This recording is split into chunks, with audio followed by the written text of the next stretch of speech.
प्यारे बच्चों, मैं जोगेंद्र कुमार, सहायक अध्यापक, राजकीय उच्च प्राथमिक विद्यालय बालचंदवाला, आज के ऑनलाइन गणित शिक्षण बाय जोगेंद्र कार्यक्रम में आप सभी का स्वागत करता हूं। आज हम एनसीईआरटी गणित की किताब के कक्षा 7 अध्याय 1 पूर्णांक के बारे में चर्चा करेंगे और आज वीडियो का पार्ट 8 है।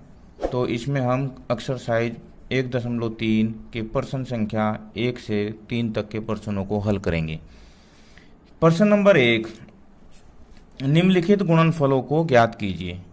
ये पूर्णांक दिए हैं, इनके गुणनफल ज्ञात करने हैं, पर इनकी गुणा से पहले हम आपको बताते हैं कि हमने इससे पहले वीडियो में पूर्णांकों के गुणा के गुणधर्मों के बारे में चर्चा की थी।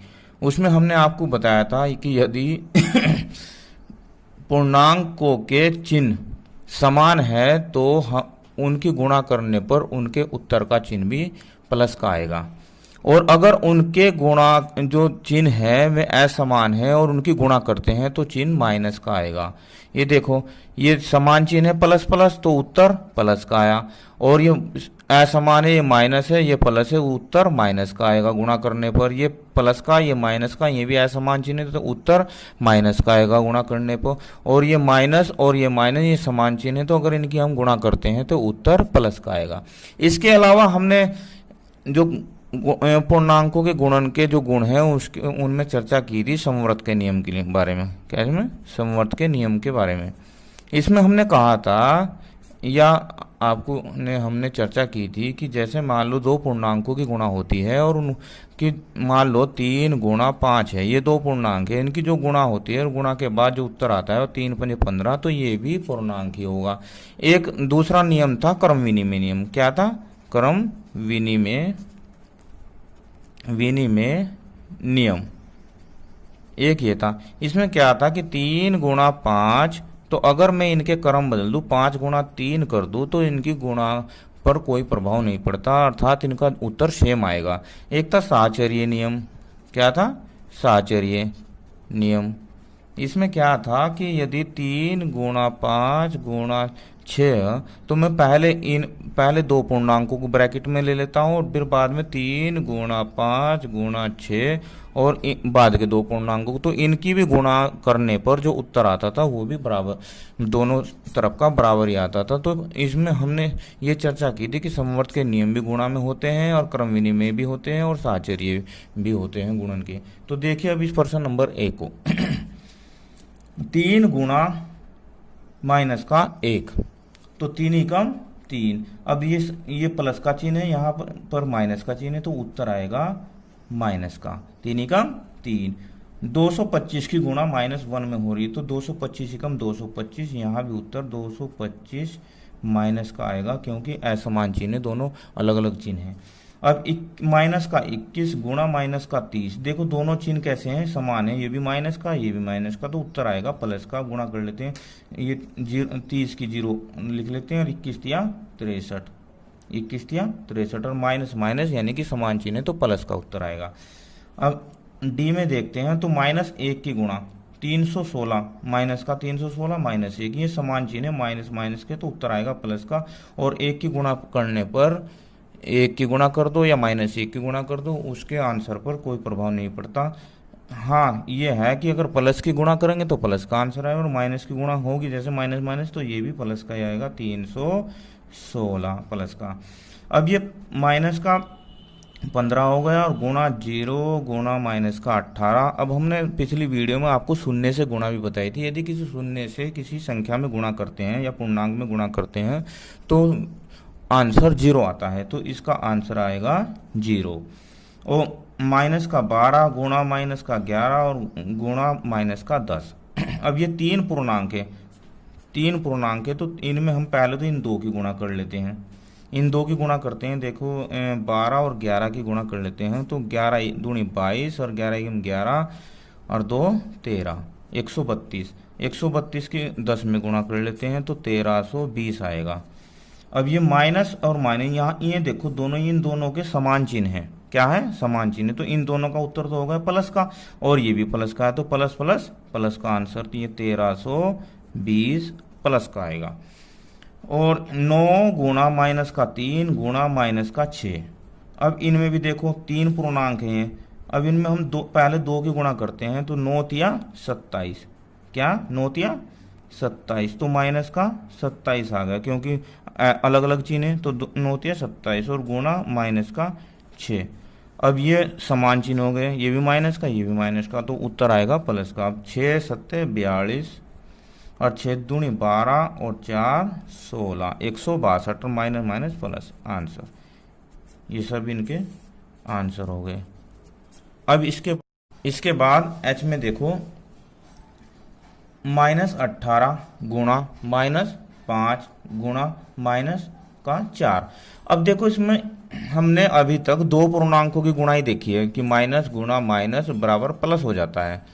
अब हम इसमें हमने तीन पूर्णांक और तीनों ही माइनस के तो क्या करना है, अगर माइनस के पूर्णांकों की संख्या विषम हो जाती है, क्या हो जाती है, विषम, यानी एक वो विषम यानी कि 3 5 7 इस तरह की हो जाती है, तो आंसर हमारा माइनस का आएगा। वो कैसे आएगा देखो, अब बताते हैं। पहले हम 18 की माइनस के 18 की और 5 की गुणा करते हैं, 18 पंजे 90, तो माइनस और माइनस का आंसर आया प्लस, गुणा माइनस का 4। अब ये प्लस का होगा और ये माइनस का होगा, तो अब आंसर कैसा आएगा, माइनस का, और 4 ये 0 और 4 9 36, ये आंसर। इसके बाद -1 गुणा माइनस का 2 गुणा माइनस का 3 गुणा 4। अब ये या तो इसका एक तरीका है कि पहले तो इन दो की गुणा कर लो, फिर इन दो की गुणा कर लो, चलो ऐसे ही करते हैं, या सारों की एक साथ भी गुणा कर सकते हैं, जैसे 1 दूनी 2 2 तिया 6 6 चौक 24, आंसर तो इसका 24 आएगा। पर अब देखते हैं कि प्लस का आएगा या माइनस का, तो हम पहले इनकी गुणा कर लेते हैं, ये दोनों माइनस माइनस के, तो इनका तो हो जाएगा 2 प्लस का, 2 एकम 2 गुणा, ये माइनस है ये प्लस है, तो असमान चिन्ह है, तो इनका आंसर आएगा माइनस का। 4 तिया 12, क्या आएगा, माइनस का 12। अब ये प्लस का ये माइनस का, तो उत्तर आएगा माइनस का, तो 12 दूनी 24 आंसर। इसके बाद जे -3 गुणा -6 गुणा माइनस का 2 गुणा माइनस का 1। अब ये 4 हो गए। अगर माइनस के पूर्णांक सम है, क्या है, सम है, तो उत्तर हमेशा प्लस का आएगा। माइनस के जो पूर्णांक हैं उनकी गुणा हो रही है और वे विषम संख्या में है, तो उनका आंसर हमेशा माइनस का आएगा। अब चलो इनकी भी हम 2 2 की गुणा कर लेते हैं, 3 6 18, कितना 18 प्लस का, और ये 2 एकम 2, ये भी प्लस का, तो 18 दूनी 36 आंसर। अब इसके बाद प्रश्न नंबर 2, निम्नलिखित को सत्यापित कीजिए। सत्यापित कीजिए यानी कि इधर का क्वेश्चन और इधर का क्वेश्चन बराबर है इन दोनों के आंसर या नहीं, हमें ये देखना है। अब देखो ए में क्या किया है, 18 गुणा बड़ा ब्रैकेट 7 प्लस माइनस का 3, ये, और इधर क्या है, इधर 18 गुणा 7 प्लस 18 गुणा माइनस का 3। तो इसमें क्या किया है, उसने वितरण का नियम लगाया। हमने पीछे एक वितरण का नियम, पिछली वीडियो में हमने वितरण के नियम पर चर्चा की थी। उसमें क्या किया था उसने कि इन्हें आप जो है 18 की 7 के साथ गुणा कर दिया और फिर अलग अलग करके लिख दिया, तो ये वितरण का नियम था। इसमें हम क्या करते हैं, चलो देखते हैं। 18, अब ये 18 गुणा ये 7 और 3, ये प्लस का ये माइनस का, तो ये हो गए 4, कितने हो गए 4, 7 में से 3 गए 4, तो यहाँ होगा 18 चौक 72। इधर देखते हैं 18 सत्ते 126, कितना 18 सत्ते 126, और यहाँ प्लस, और ये 18 थी 54, कितने 54, और ये प्लस का ये माइनस का, तो माइनस का।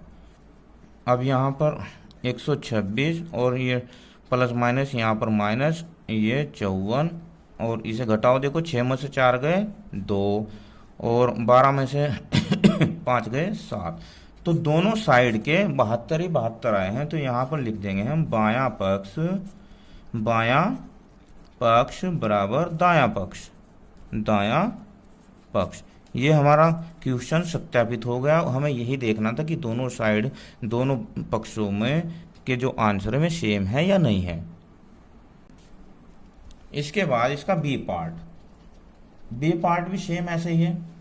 पहले उसने 21 की 4 की गुणा कर दी, देखो यहाँ, और फिर 21 की -21 की और 6 की गुणा कर दी। तो इसका भी पहले बायां पक्ष देखते हैं। ये 21 गुणा ये 4 और 6, इसे सोल्व कर लेते हैं। देखो प्लस के यहाँ प्लस हो रहे हैं ना दोनों, तो माइनस ये प्लस हो जाएंगे, ये हो जाएगा -10। अब ये माइनस का, ये भी माइनस का, तो 21 दूसरा 210 प्लस का आंसर आएगा इसका। इधर 21 चौक 84, कितना 84, माइनस का ये प्लस, माइनस प्लस। इधर 21 छक्की, बताओ कितना हुआ, 21 छक्की 126, कितना 126, माइनस ये भी प्लस। अब इन्हें जोड़ते हैं तो 6 और 4 10, और 8 और 2 10, और 1 11, और 1 और 1 2। तो दोनों साइड के ये भी 210 आए, तो यहाँ लिख देंगे बायां पक्ष बराबर दायां पक्ष।